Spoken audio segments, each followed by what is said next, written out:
Steiner here with another episode of Secondhand Talent. For this week's guest, we have the incredible Garrett Melby, and I'm going to read. First, Garrett, welcome to the show. It's so great to have you here. Yeah, Um, it's great. I want to read. I went to Garrett's site to do my homework as I do before every interview, and I would just like to read about the artist here. So first, you can't move forward if you don't give back, and that's something probably going to be one of the first things we discuss. We talk about here on the channel so much, about giving back to the people that are coming up under you and bringing them along with you for the journey. So growing up in Southwest Missouri, creating art throughout high school, a lover of nature and beauty and everything that surrounds, left Missouri in the early 2000s to head to Phoenix to head to college for animation. Simultaneously getting a degree for art, was featured in galleries across Phoenix in cities such as Phoenix, Tempe, and Mesa, in the arts such as animation, fine arts, and filmmaking. He moved into doing live art with musicians and feeding off of the energy of the moment. Returning back to Missouri, he continues to have art displayed across the country and works now painting live with bands such as Haha Tonka, the HillBenders, Healy String Project, and many, many more. And most importantly of all, he uses his art to further the mission of musical education and raise money for nonprofits across the country. Uh, I wanted to read that all because I think it's all so important. And once again, Garrett, thanks so much for being on the show. Thanks for having me. I really appreciate it, and I like what you do, and just it's kind of a cool recognition, just to have somebody even ask to interview you. I've been interviewed for NPR in like a couple radio stations doing, some interviews, and it's always been really so cool just to be able to just kind of get the notoriety in a way of like, art is important and people like to hear about art. And it's kind of a little bit different than being in a band or something, where you kind of don't get the recognition sometimes. You're kind of a side piece to something, and it kind of adds to the effect of things going on being a live artist with live music in a venue. But to be able to have someone interested enough to have you, talk or just ask you questions, I've always appreciated because I'm a talker. Yeah, well, I mean, so am I. So I think we're both in the right place because obviously, big lover of art here. Shout out to our wonderful friends at Tenacious Toys for the lovely desk candy, and shout out to you for the incredibly lovely little drawing you made for Steiner and I, based off Luke Chu's Ghost Bear Head. I mean, you know, being a lover of art and being a conversationalist, sure, those are two reasons that we want you on the show, but everything that you described about wanting to get that perspective of aspects of the platform that don't normally get to be platformed. That's what we're all about here. And before we go any further, gotta ask our question we ask at the beginning of each interview. Had you never heard the term before, if I were to just say secondhand talent to you, knee jerk, what comes to your mind right away? Secondhand talent. It kind of what comes to mind is me. You have kind of what I do. I am the secondhand talent in a way. It's the overlooked talent, or sometimes the not noticed, and kind of cutting my teeth in like the underground scene in Phoenix back in the early 2000s. A lot of the unnoticed artists got noticed, and that was during kind of an art revolution, with the first Fridays becoming a thing there, and seeing some of the street artists and just kind of the unknowns. The secondhand talent started to take over, and when that happens, it's a beautiful thing. So if I'm hearing you correctly, it's like, the unknown tier that's there and providing, like because let's use poster art as our example, right? We have, the bigger names in the rock scene who are making poster art, but we consistently have these waves of incredible artists who are producing, you know, killer work. And it's really nice to see when those artists get their due and they get their breakthrough print or breakthrough gig and are really able to add that to their chops and finally say like, yes, like I made it to that, goal I wanted to be at. Um, Curious to get your opinion on something actually, give in light of what you just said. There's there's a lot of fish prints are their own thing. It's its own ecosystem there. And something that I've been noticing a lot recently is that Fish is using a lot of newer artists to create the official posters. And there's definitely a segment of the fan base that grumbles a little bit about wanting more Pollocks or Welkers or whatever those bigger names, right? But personally, I am really happy that newer Yeah, artists are getting the chance to have officially licensed Fish posters. I feel like that's yeah. That's hugely respect. impactful for the scene, and I'm Yeah, that's big for the band to acknowledge, one, that they're not bigger than anything, and mm, probably is more cost effective too to actually go with, someone. I do a lot of album artwork and like concert posters, and most of the time I do it for free, or very little payment because I kind of understand what it's like not having the funds sure, to do something as a grassroots startup for a band or for a venue, and see some of the names that pop up are just unknowns. That's kind of a beautiful thing for a band as big as Fish or Goose. When I think of Goose too, there's another one. Album covers are just they're dope. Everything about the art that they supply. Same with Fish has always been really good with it. A lot of my artwork kind of stems from like the Jefferson Airplane, the Doors mm, type of concert posters, where they used a lot of negative space. Even like Miles Davis, some of the concert posters. I've always been drawn to some of the older artwork that advertised shows, and kind of the negative space on some of that stuff is what I base a lot of my art off of, is looking at it from a different point of view to draw your eye to a certain thing. your end of the year painting of Bob Marley really encapsulates that.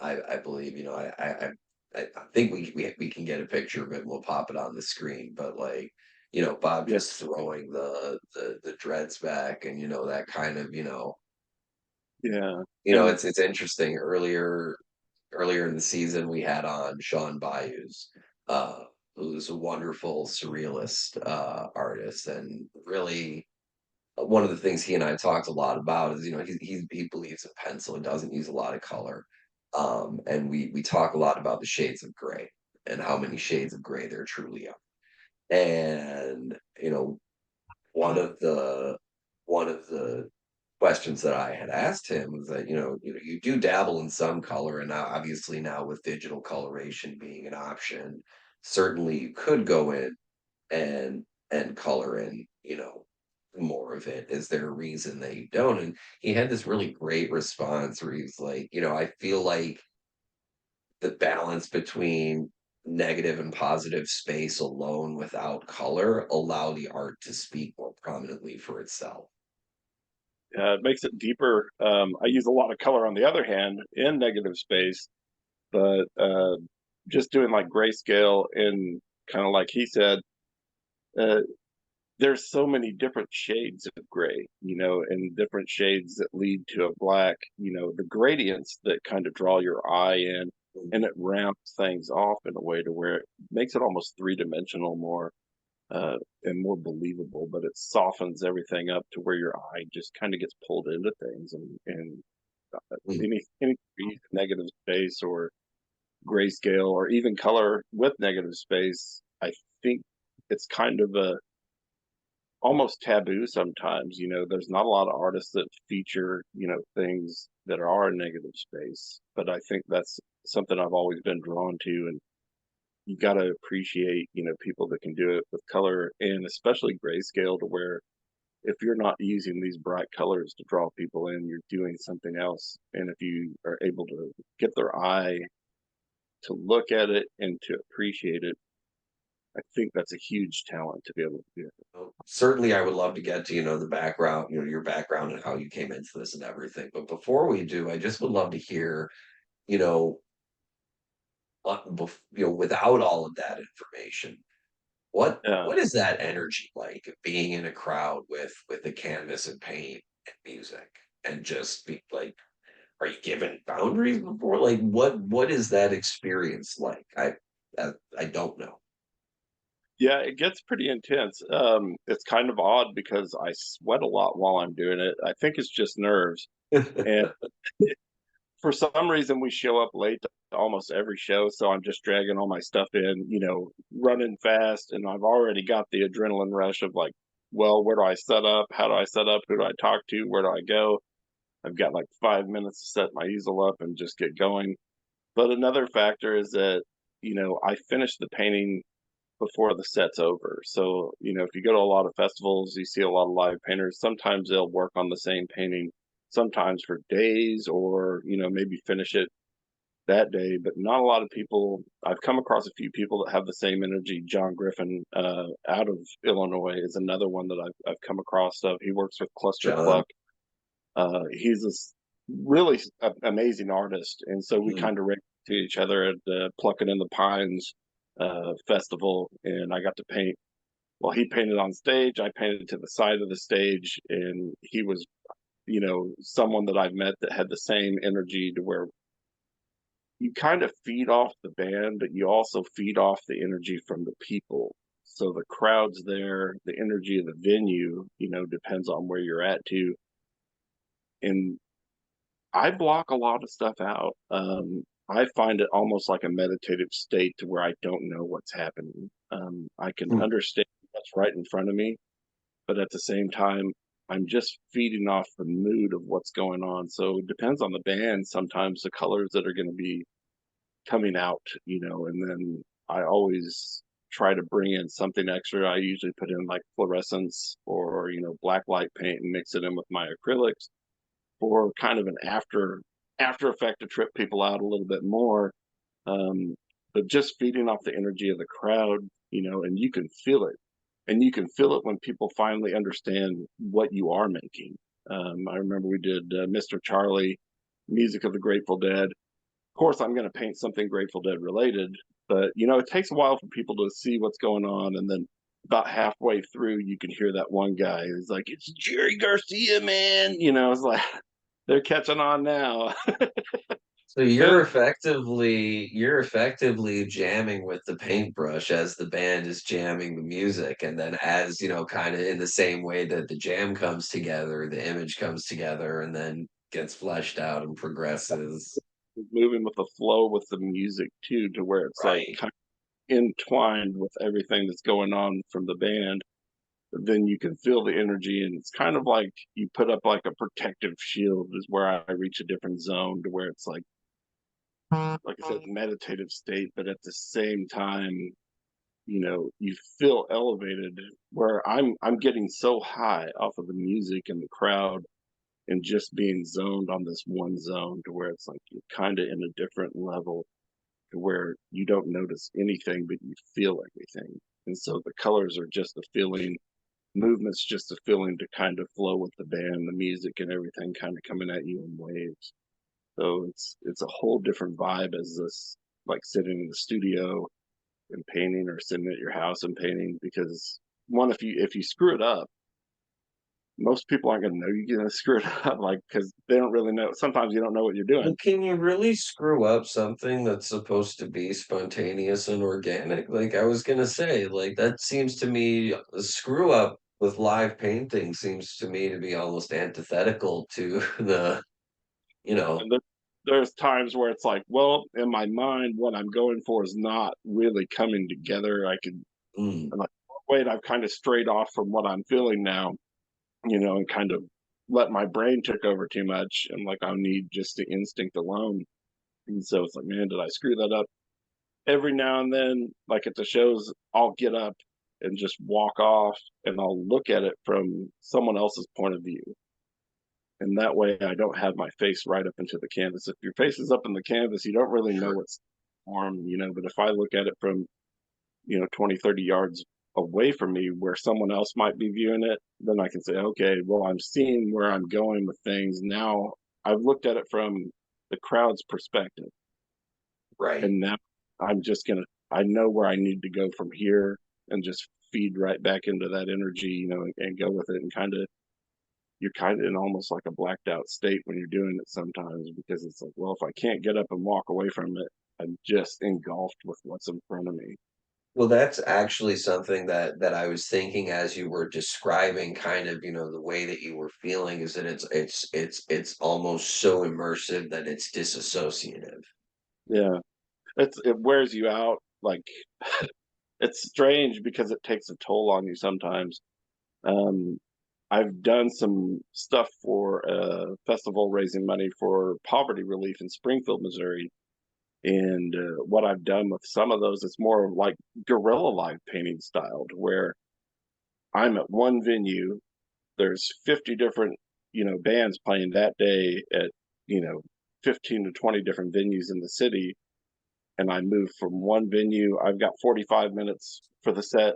I paint there, and then boom, grab my stuff, drive to the next venue. And so I think I did like 4 paintings in 5 hours with 4 different bands at 4 different Oh, venues. And the smallest one was like 16 by 24. The biggest one was 4 foot. what? And Okay, all right. Okay. Now, something I have to ask about this because I definitely is there a technique or is there like a certain kind of paint that you're using to make sure that you have a dried and completed product by the time that you're leaving the building? I Or use the cheap stuff from Walmart because, I'm not a starving artist, but I'm a poor person and I'm a frugal person. But I do have like some higher end paints that I mix in with it. But I've noticed, a lot of people mix water in with their paint, but I use acrylic.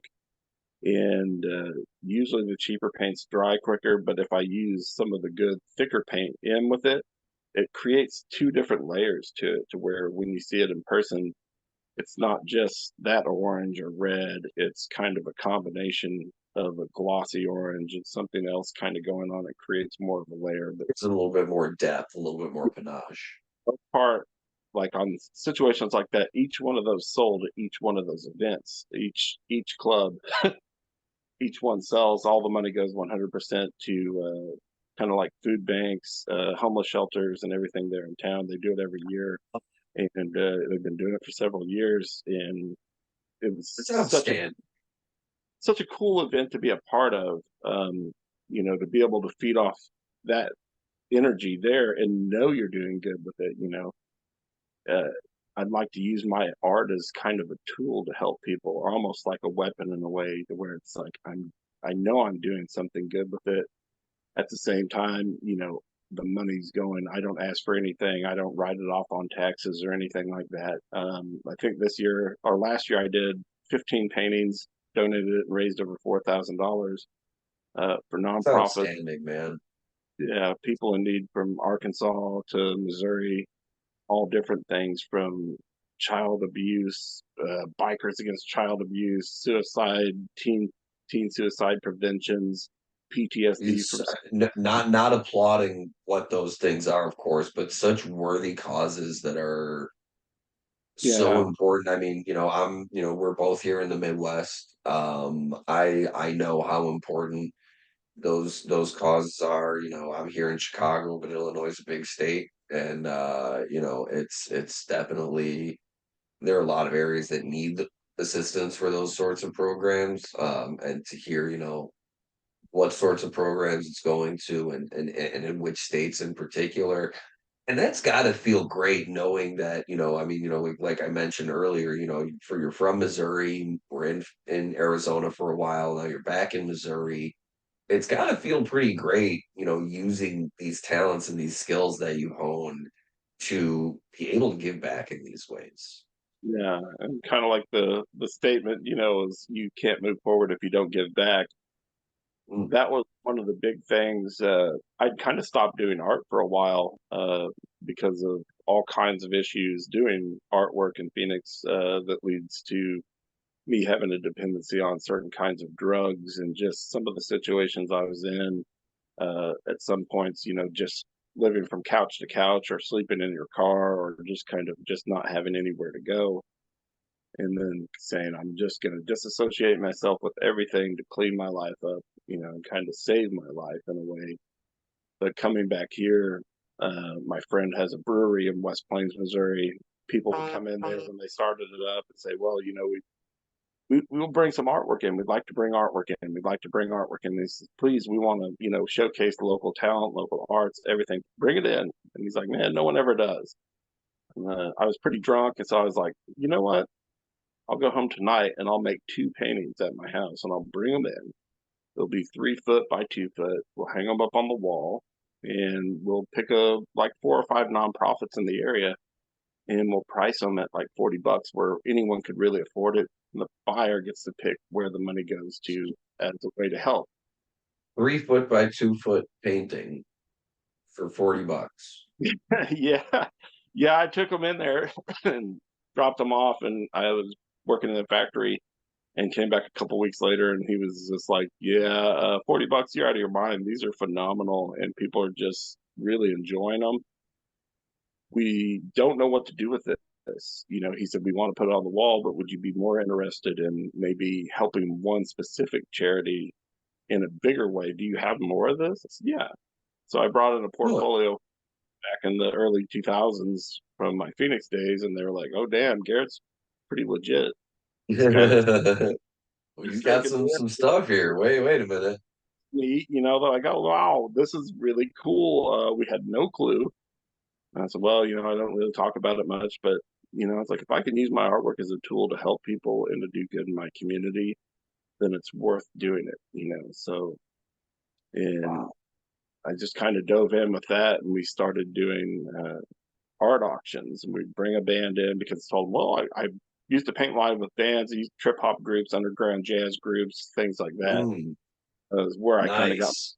and kind of doing more of that kind of stuff in underground clubs and stuff in Phoenix and different places. And I was like, well, I used to paint with music. So we had a band come in from Arkansas. They came and played. I painted with them. We sold that and everything else. I think I brought in like 13, 14 paintings.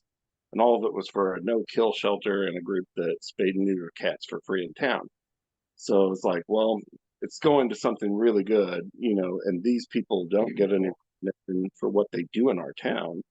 And people, anytime you're asking for money for stuff like that, so I'm not asking for money for that. Really, I'm giving you something in return to help these Right. people that are in our community. And so it was kind of a big success. And since then, it's kind of rolled.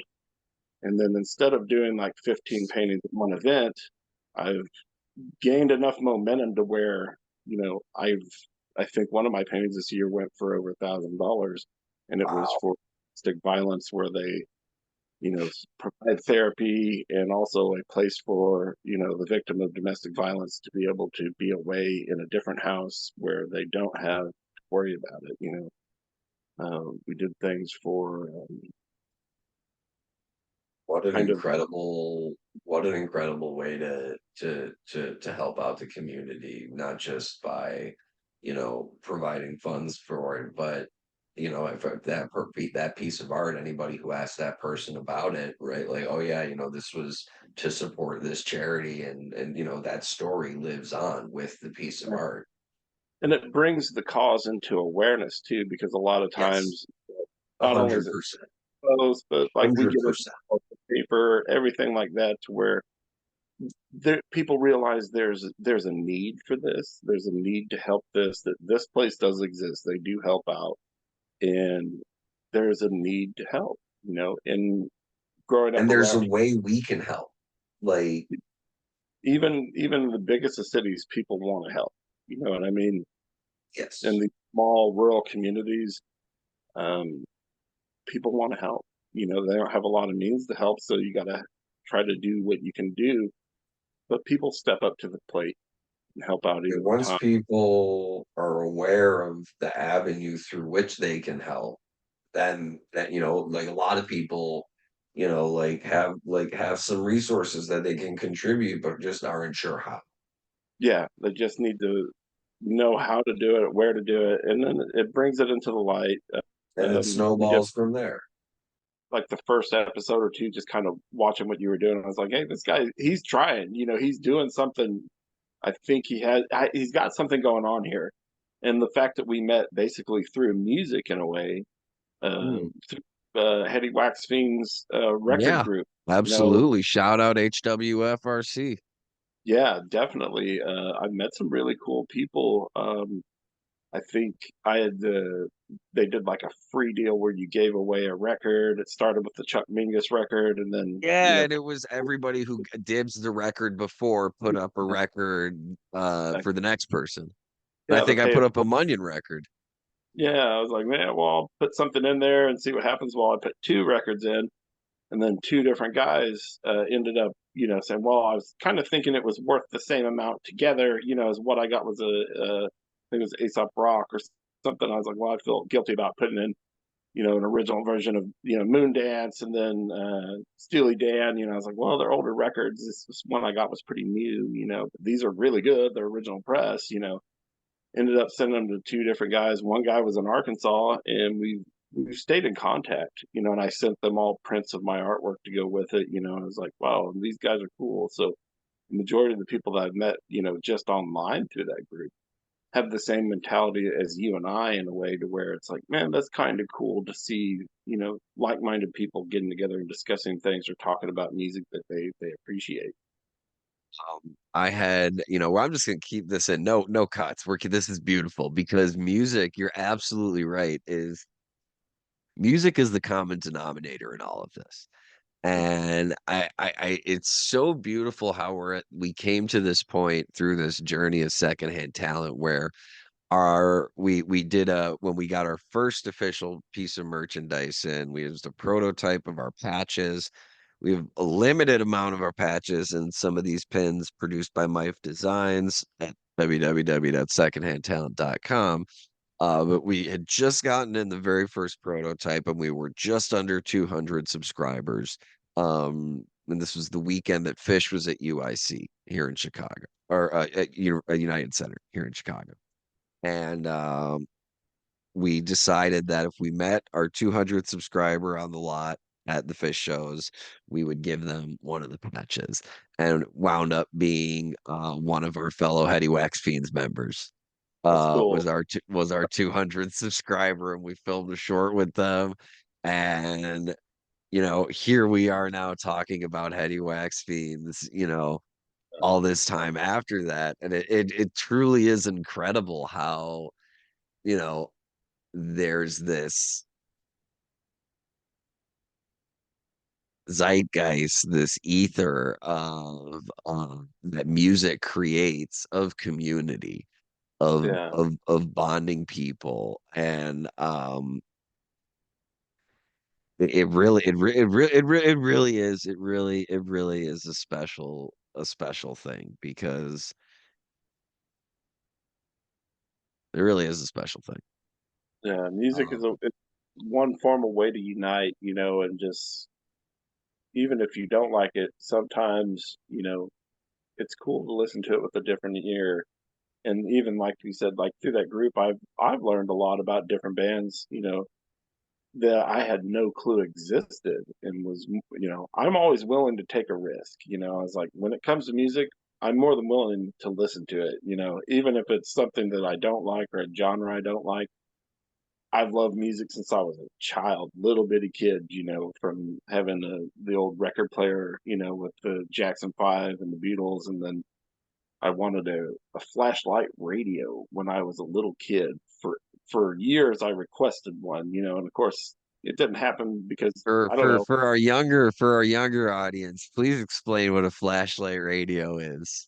Yeah, it was an AM FM radio that had a flashlight on the front of it, and you could carry it around with you, and it was battery powered, and it was so cool, so I could listen to music on the local radio stations late at night when everyone else was asleep and I was supposed to be asleep, but I was listening to old music at that time, kind of the Shondells and stuff, and Yeah. Shauna and you know, and we had an oldies station, and I was kind of drawn to the Beach Boys and bands like that. So I would listen to that, or I would take it out into. We lived on a 80-acre lot of woods.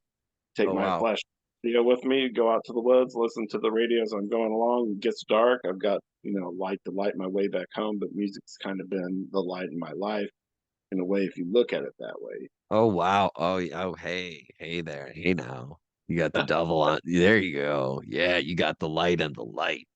Yeah. So that's kind of, I've always been drawn to music. We didn't have a whole lot growing up music wise in our area, and very limited. We didn't have like a store where you could go buy music. The closest place was probably 90 miles away. And then Did I you could have any walk. instruments lying around that you played around with when you were growing up, or was it really just kind of like more of a listening to whatever you could get your hands on? Yeah, and I drew a lot, so I was always drawing stuff and just kind of out doing things. But it was like, well, we didn't have a whole lot of options music wise, so you were kind of limited, on what you were going to listen to, and so you're kind of sheltered in a way to different kinds of music. And so it's just like, well, when we finally get to go get a music store, it was cool. The guy, I think I was in high school when we finally got like a music store within 30 miles from where I lived.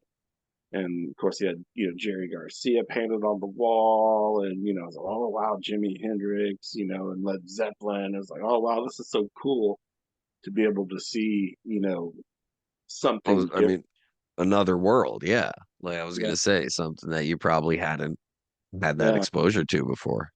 yeah. And it was of course they had the buy one CD get like 35 for a penny deal, that BMI or BMG stuff.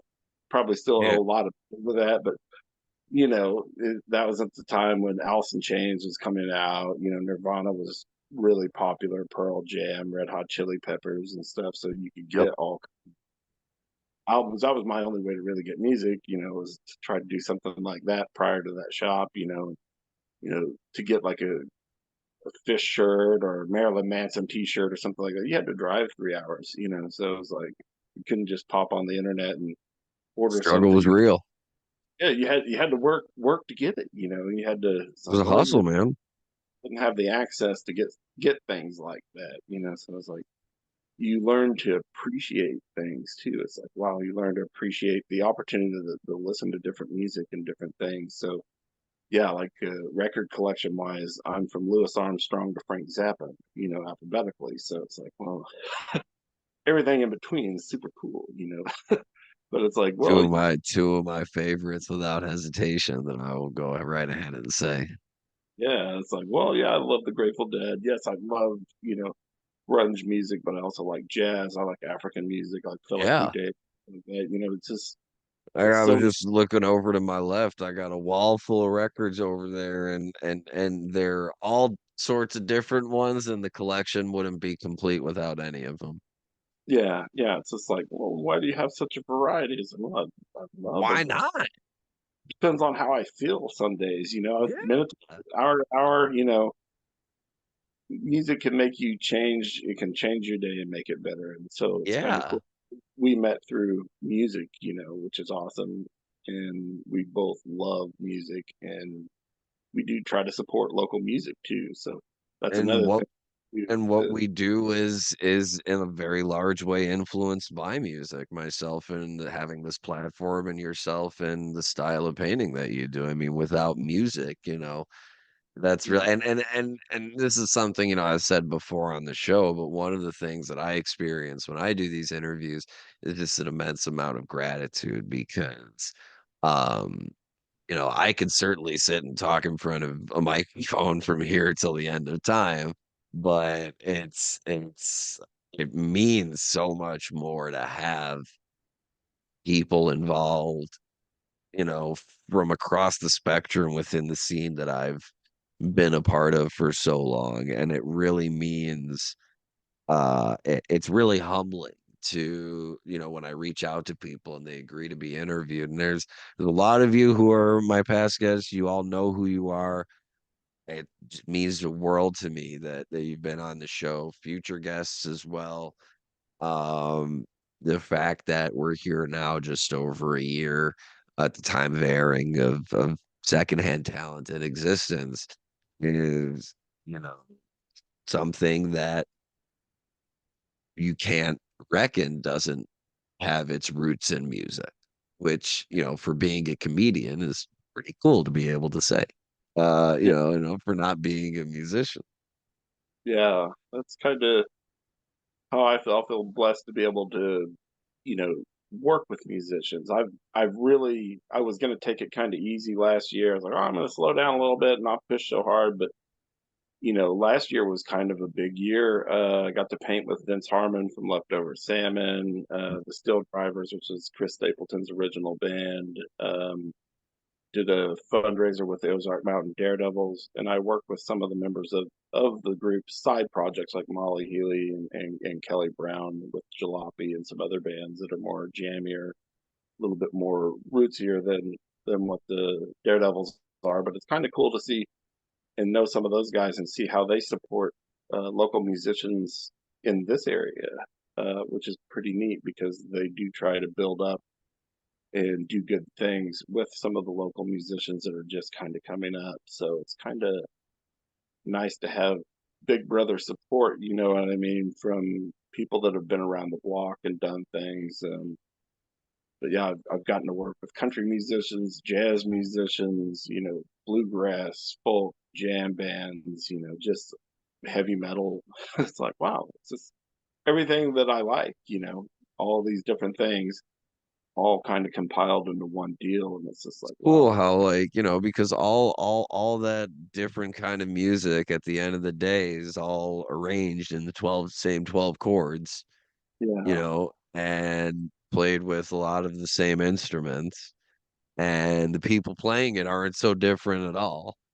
yeah, And it's we had the great pleasure of having Ellis Goddard, the executive director of Mockingbird Foundation, on last season, and I absolutely love Mockingbird Foundation's mission. They have provided grants for music education since the early 2000s in all 50 states.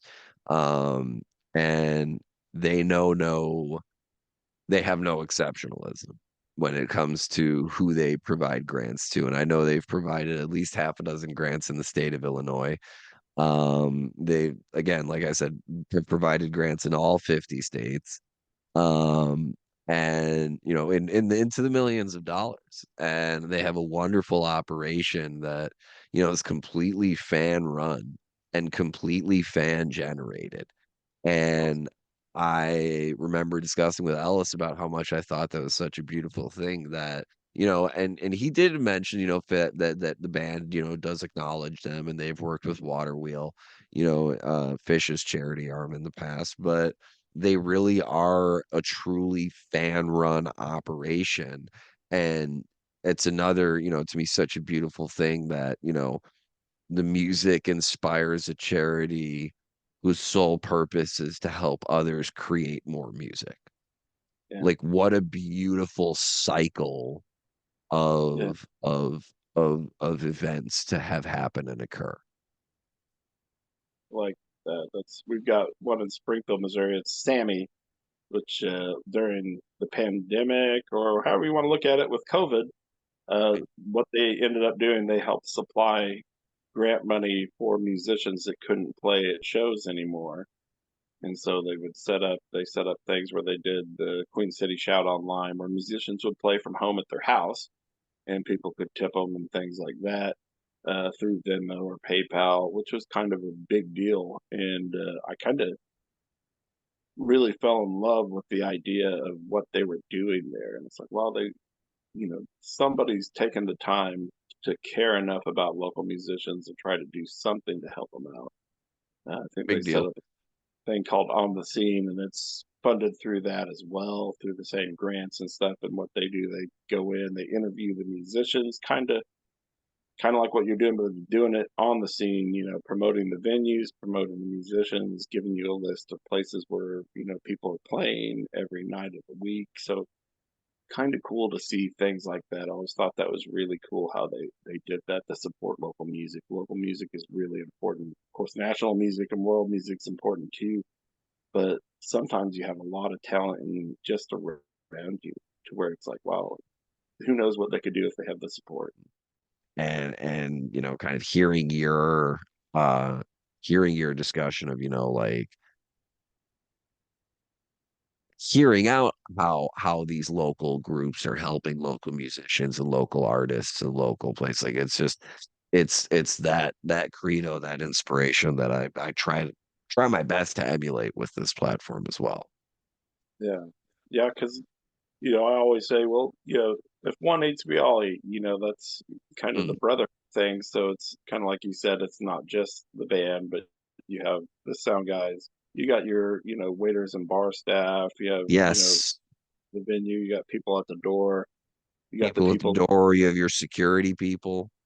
Yeah, there's so many different things that you don't see when you go to a place that after you know, doing this for so long, I really appreciate that. And sometimes like on the Facebook post that, well, you know, the just want to give a shout out to, you know, the manager, you know, and the bar staff was amazing. You know, Yep. thank you very much for, you know, being so cordial to me. I really appreciate it. You know, not only that, but you know, sound guy was awesome. This is the best I've ever heard, you know, because you know, some of these guys are real magicians, you know, because it's like, wow, this.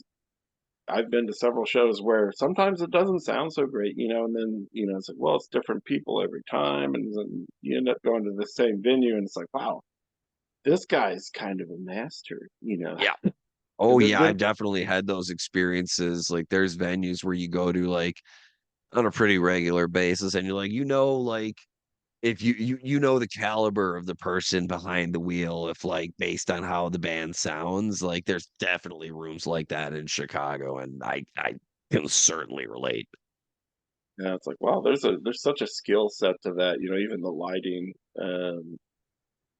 It's so neat to see, you know, different light shows. Of course, you know, I always thought Fish had one of the coolest light shows. You know, it's like, oh, they're this, you know, top notch every time. You know, it's like, wow, this was, you know, so amazing to see how someone could do that, and it's so cool. You know, that someone's that's a craft, that's an art. You know, doing sound is an art. You know, anything's an art if you look at it right. You know, but wow, you know, some You of these know, guys lighting and the stage work and setup, just there's an art to it. You know, they don't get a lot of when you things. bring up sound in particular, and then I got a follow-up question for you specifically related to art, but gotta give a shout out to my man Marshall, Marshall Towski, the front of house guy for Munyon. He has this incredible ability to make any room sound the same, which and by the same I mean awesome. Like it's I've never really seen anyone else do it that I've worked with on a regular basis, but Marshall, you're the man. Um, another thing that I want to add are you familiar with the Sandman series? Not sure if I am or not. I don't think I am. That- there's a relationship between sound and color. Yeah. Would you agree? Oh yes. Yes. Um, I would love to hear some examples of like, you know, what it let me if I could like throw a genre at you, like what Okay. color comes to mind? Yeah. All right. All right, metal, I'm gonna say like red. You know, usually red kind of comes to mind. um, electronic, live electronic. Yeah, like emerald green. You know, Okay. Um, dubstep, I'm gonna say yellow with that. You know, kind of a bright yellow. folk music, Say probably browns or orange. earthy tones, jam. Oh man. tie-dye, you know, I don't know if that's a color. Ah, right on. Good one.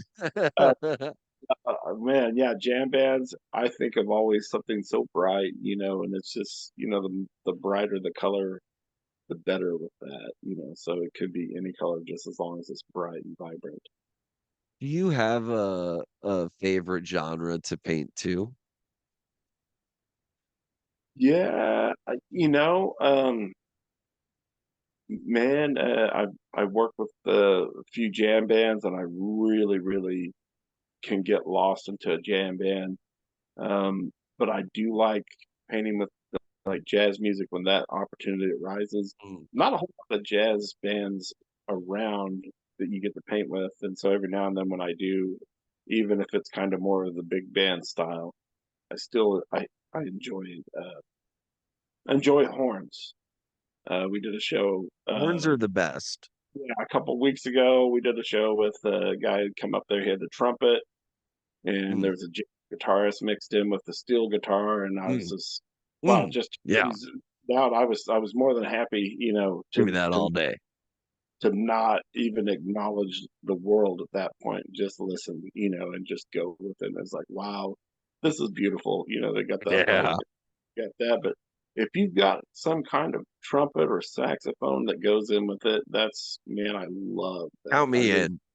I love that. That can go Oh with yeah. any, you know, I'm good with it, you know. Even heavy I'm metal, put some trumpets in there. I'm a firm believer that horns make everything better. Yeah, The hornier the better. Uh, because kind of, something you said earlier, um, kind of triggered in my mind something that I like to say on the show all the time, which is, the rising tide lifts all ships. yeah, And I really believe that it's, anyone in the position to, it's their duty to help out those that are around them. And I'm not talking about in painting or in podcasting or in, guitar yeah. playing. I'm talking about in general. And Like, s- acknowledge other beings for being beings. You know, it's like sometimes you just never know who you're going to affect. You might mm, smile and acknowledge another person, and that may be the reason that they, you know, their day changes. They may be considering or contemplating suicide or something. You never know what God you can do. forbid. And You know, you took the words right out of my head. I was just about to say it's something I say often is that you just don't know how much a smile and a thank you could mean to someone. yeah, And that's one of the, things about secondhand talent in the entertainment scene. We're talking about our photographers, we're talking about our bartenders, our bouncers, our door staff, our ticket takers, our front of house guys, our stage managers. Like, if you see one of these guys running around, if you see one of these guys doing their thing during a show, thanks. Give them a yeah, smile and a wave, acknowledge, yeah, that acknowledge them, that they're another person that's there doing a job and doing their best to A, help keep you safe, and B, help make sure that you have a great time doing what it is that you're doing. yeah, We say it a lot that if you're secondhand talent, if you're doing good at what you do, people don't realize you're there. But for everybody else out there, it doesn't mean that you shouldn't maybe try to do a little extra and appreciate them anyway. Because I yes. know it means a lot to all of them. Yeah, I think it goes a long way to where, and you know what? They put so much time into that, you know, it means a lot just to be acknowledged. But it's, you know, if you can do that, like you said, every day with everything, you can live that way. It's a good way to live, you know, and I feel that's kind of what I try to do. Um, some days you get caught up in the moment and you don't realize that you're not doing it, you know, and that's just part of Mm. life. But at the same time, when you have moments where you can acknowledge others and make somebody's day better than it was, or just, you know, make them smile. A smile is so contagious. You know, if the whole world smiled right now, it'd be a whole much better place to live in, you know, instead of everyone being mad, just that one moment to smile. You know, smile It's is free and it's easy, and you know, it's like music, right? Like it's like art. You just don't know the impact that it can have to somebody of no conscious relationship to anything you may currently have in your mind or in your heart, and still do something that great. yeah, And it's on that note of gratitude, it's about all the time we have for the recorded segment of this week's episode. So, Garrett, I am incredibly grateful for you being on the show this week. Do you got a final message you want to send us off with? um be kind to one another, man. That's the main thing, you know, and big thanks to you and Secondhand Talent and for what you do. You know, it means a lot, you know, it really does. It's awesome to have the opportunity to be able to communicate with somebody and converse on this level to where, you know, if people listen to it, I think they'll like it. But you know what? We had a great conversation and it meant something to me, and I'll take it with me, you know, as I go along. You know, it's something I'll remember, you know, and I appreciate the time and the effort. And this is the first time I've ever used Zoom. So that's pretty Hey, cool. well, thank you, man. That's I appreciate that. I that was and I was not expecting. That was incredibly kind of you to say. I will certainly carry many aspects of this conversation forward with me as well, and I'm looking forward to taking this experience and continuing our friendship with it as we move on in the future. Garrett Melby, ladies and gentlemen, this has been Steiner with another episode of Secondhand Talent. See you next Wednesday.